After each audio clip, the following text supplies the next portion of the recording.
Assalamualaikum warahmatullahi wabarakatuh. Perkenalkan, nama saya Bagastion Nugroho, NIM 1520056,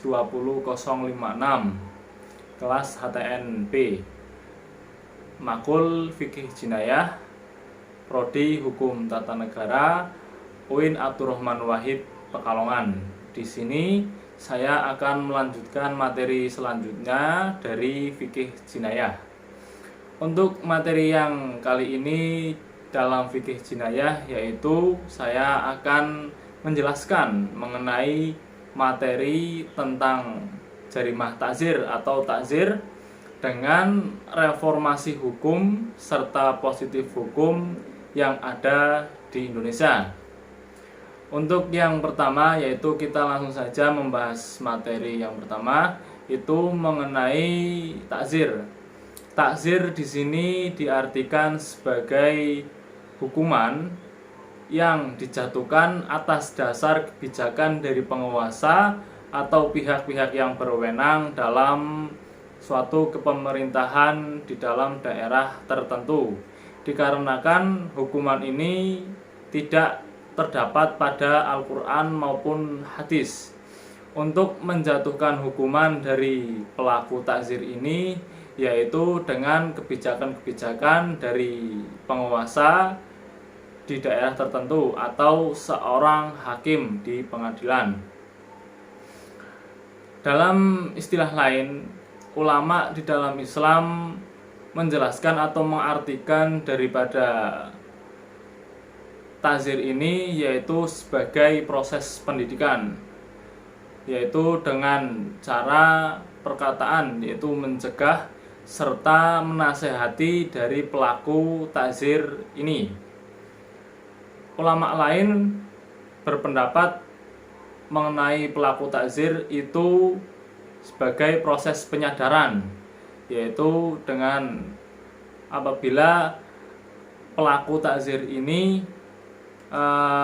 bisa diperdebatkan mengenai pelanggarannya, yaitu ulama lain bisa berpendapat dapat memukul, memenjara, ataupun bisa dibunuh apabila pelanggar dari takzir ini hukumannya diperdebatkan.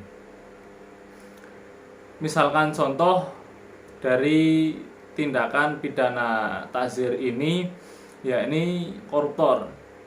Koruptor ini tidak bisa dijatuhi hukuman seperti halnya dengan hukuman pencurian yang termasuk dalam pidana hudud.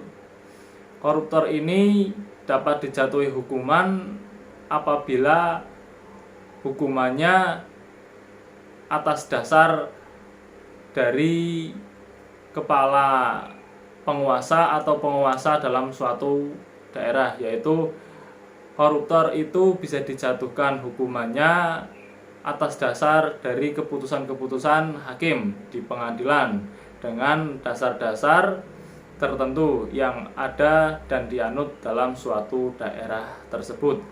Kemudian yang selanjutnya yaitu mengenai reformasi hukum.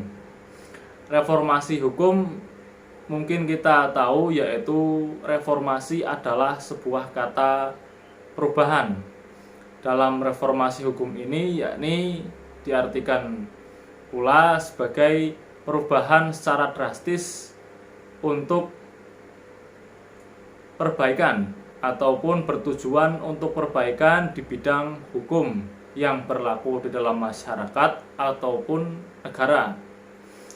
Kenapa diadakannya atau diberlakukannya reformasi hukum, yaitu sebagai perbaikan ataupun tindak ulang ataupun perbaikan yang lain mengenai hukum yang telah berlaku untuk kemaslahatan umat. Reformasi hukum ini bertujuan agar hukum yang dijalankan dalam masyarakat ataupun daerah dapat berlaku secara baik. Adanya reformasi hukum dikarenakan adanya simpang siur ataupun tumpang tindih inkonsisten dalam penegakan hukum di suatu wilayah. Oleh karenanya yaitu reformasi hukum sangat diperlukan untuk perbaikan dalam hukum atau aturan-aturan yang akan ditetapkan dalam negara atau suatu negara. Kemudian yaitu positif hukum. Positif hukum di sini yaitu adalah hukum tertulis.